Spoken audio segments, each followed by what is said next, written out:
tunay na dahilan kung bakit wala pa ding kontrata si Sara Geronimo sa ABS-CBN. Hello mga ka-popsters, ang aming channel ay nag-a-upload ng mga latest, trending at iba pang updates tungkol kay Sara Geronimo. Kung gusto mong nakakapanood nito, please consider to subscribe upang mas updated ka sa mga bago naming videos.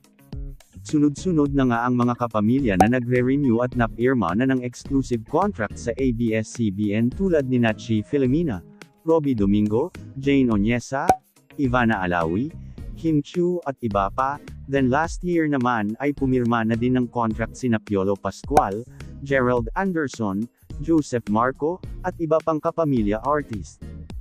Ngunit ang tanong ng madami, bakit madami pa ding big star na mapa hanggang ngayon ay wala pa ding kontrata sa ABS-CBN gaya ni Regine Velasquez, Ogie Alcacid, Vice Ganda, Ann Curtis, Showtime Family and ASAP Family stars, Star Magic Big Star, Angel Locsin, Sharon Cuneta and most especially si Sara Geronimo Gidicelli. Madaming supporters kasi ang nagtataka kung bakit wala pa kontrata ang mga big stars na ito, lalo na si Sara Geronimo.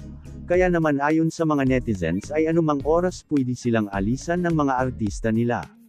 Kaya mas lalong umugang ang balita na posibleng maaga ng GMA7 si Sara Geronimo sa ABS-CBN lalo't wala itong kontrata pa. Pero ayon sa legit source from ABS-CBN management ay kaya madaming big star ang wala pa ding kontrata sa ABS-CBN dahil sa di umano'y hindi pa sila nakakabawi sa mga lugi nila simula nang mawalan ng prangkisa. Nagsisimula pa lang sila na bumangon sa tulong ng digital content. Dagdag pa nila, lahat ng big star ng kapamilya ay may kalakihan ng talent fee, especially si Sara Geronimo, kaya wala pa silang budget para mabigyan ng kontrata ang lahat ng artist ng Kapamilya Network.